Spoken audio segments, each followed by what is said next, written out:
ഞാനും ഉറങ്ങിപ്പോയി മോനെ. നേരം വെളുത്തേ ഉള്ളൂ. നന്നായി മഞ്ഞ് വീണിട്ടുണ്ട്. സൂക്ഷിച്ചു കയറണേ മോനെ, പനിയൊക്കെ മഞ്ഞ് വീണ് വഴുക്കിയിട്ടുണ്ടാവും. മാരിയമ്മേനെ വിചാരിച്ചോണം, കൈ ഒന്ന് തെറ്റിയാ.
എന്തിനാ ഞാനത് കഷ്ടപ്പെടുന്നത്? അതെ, ഞാൻ കൊടുത്തില്ലേ.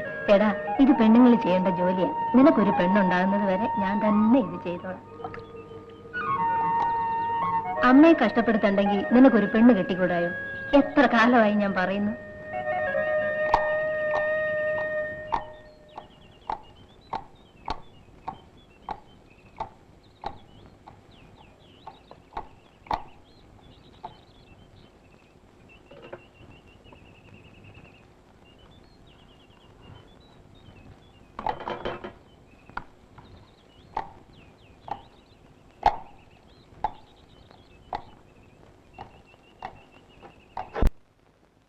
ഞാൻ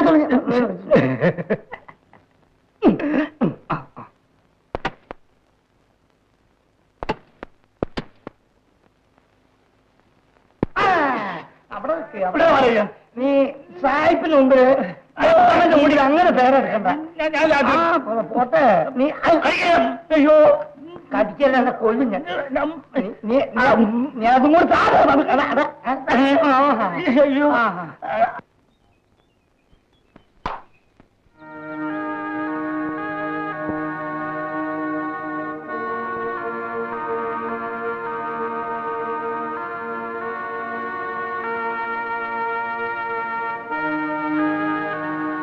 അപ്പം കഞ്ഞി കുടിച്ചില്ലേ? ഇല്ല, പ്ലാവിലെ താഴെ വീണുപോയി. എന്നിട്ട് എന്തേ അപ്പം വിളിക്കാഞ്ഞത്? മോള് ജോലി ചെയ്യല്ലേ? എനിക്കോ ജോലി ചെയ്യാൻ വയ്യ. പിന്നെ നിന്റെ പണി കൂടി എന്തിനാ മുടക്കുന്നു? വേല ചെയ്യാൻ വയ്യെങ്കിൽ അപ്പം ഞങ്ങളുടെ അപ്പനല്ലാതെ തീരുമോ? എന്തു ചെയ്യാം, അന്ന് പനയിൽ നിന്ന് വീണപ്പോ തല തെറിച്ചു പോകാനുള്ള യോഗം ഉണ്ടായില്ല. വേല ചെയ്യാൻ വയ്യാത്ത പന കയറി ചാവണം. അപ്പോ വേല ചെയ്യാൻ വയ്യാത്ത നിന്റെ അപ്പനോ? ഞാനും ചാകണോടാ. ഏതാ, കുറച്ചു കാലത്തിനകം ഞാൻ ചാകും. ഈ പിള്ളേർക്ക് ആൺതുണയായി നീ മാത്രമേ ഉള്ളൂ, അത് മറക്കരുത്. ആ മോളെ ചെല്ലമ്മേ, ഈ അക്കാനി പൊന്നയ്യന്റെ വീട്ടിൽ നിന്ന് കിട്ടിയതാ. ഇനി ചെല്ലയ്യന്റെ വീട്ടിൽ ചെന്നാ കുറച്ചുകൂടി കിട്ടും. ചെല്ല മോളെ. നീ ചന്തയിൽ പോയില്ലയോ? പോകുന്നപ്പാ. നേശമണി, എന്താ അപ്പ? എങ്ങോട്ടാ മോനെ? കുമാരന്റെ കടവരെ പോയിട്ട് വരാം. ഒരു കവർ വാങ്ങണം. എന്തിനാ? പൊതുമരാമത്ത് വകുപ്പിൽ ജോലി ഉള്ളുണ്ടെന്ന് പത്രത്തിൽ കണ്ടു. ഇപ്രാവശ്യം കൂടി ശ്രമിച്ചു നോക്കട്ടപ്പ. ഇത്തവണ എന്റെ മോന് തീർച്ചയായും സർക്കാർ ജോലി കിട്ടും. മോൻ വിഷമിക്കണ്ട.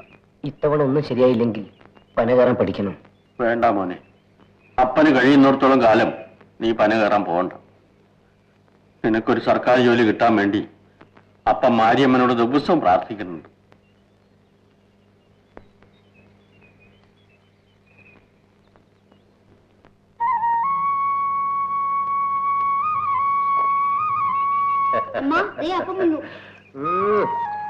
പന മുഴുവൻ മഞ്ഞ് വീണ് വഴുക്കായിരുന്നു.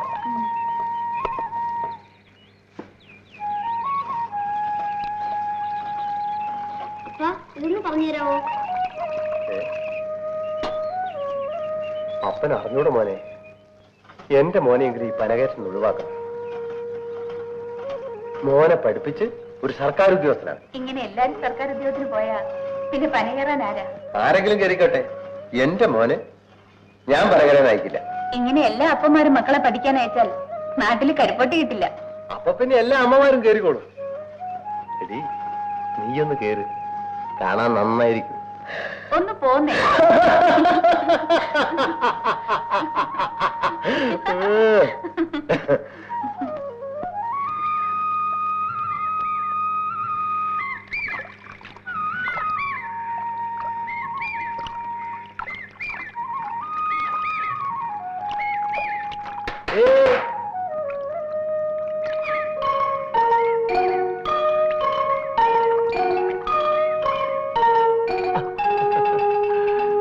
ഞാൻ നിന്നെ എവിടൊക്കെ നോക്കിയെന്നറിയാം? എന്തിനാ? ഒന്ന് കാണാൻ.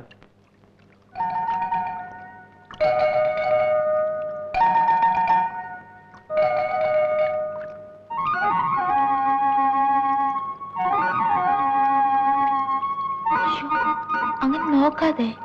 നല്ല ബ്ലൗസ്, ഈ നിറവ് നിനക്ക് ചേരുന്നു. ഞാൻ പോന്നു. പണ്ട് നിന്നെ കാണുമ്പം നിനക്ക് ബ്ലൗസേ ഇല്ലായിരുന്നു. ഇവിടുത്തെ പെണ്ണുങ്ങൾ ആരും പണ്ട് ബ്ലൗസേ ഇടാറില്ലെന്ന് അമ്മ പറഞ്ഞു കേട്ടിട്ടുണ്ട്. ഇപ്പൊ പിന്നെ എന്തിനാ ഈ പന്ന പരിഷ്കാരം എന്ന് എനിക്കറിഞ്ഞൂടാ.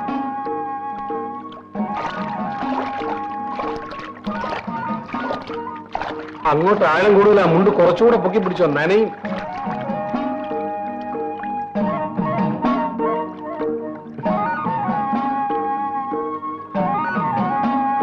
ഞാൻ നിന്നെ കെട്ടട്ടെ?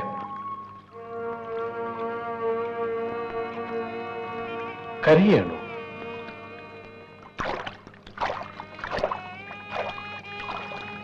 എന്താ, എന്നെ കെട്ടാൻ ഇഷ്ടമല്ലേ?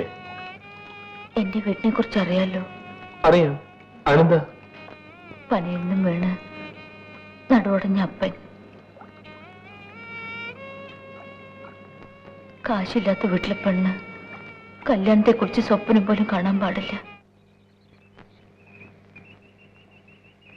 എന്താടാ നേശമണി? ജോലിക്ക് അപേക്ഷിക്കുക, അല്ലാതെന്താ? എന്നിട്ട് എന്തായി?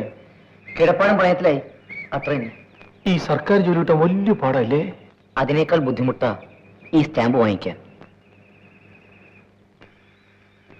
ഞാൻ തരാം. ഞാൻ നിന്റെ വീട്ടിലോട്ട് വരാനിരിക്കുകയായിരുന്നു. ഇത് മതിയോ? ഇപ്പൊ അത് മതി. അടുത്ത പ്രാവശ്യം വീണ്ടും ചോദിക്കാം. വിഷമിക്കാടാ നേശമണി, ഈ പ്രാവശ്യം നിനക്ക് കിട്ടും. എനിക്ക് ചന്തെടുത്ത് കയറണം. ഞാൻ പോട്ടെ.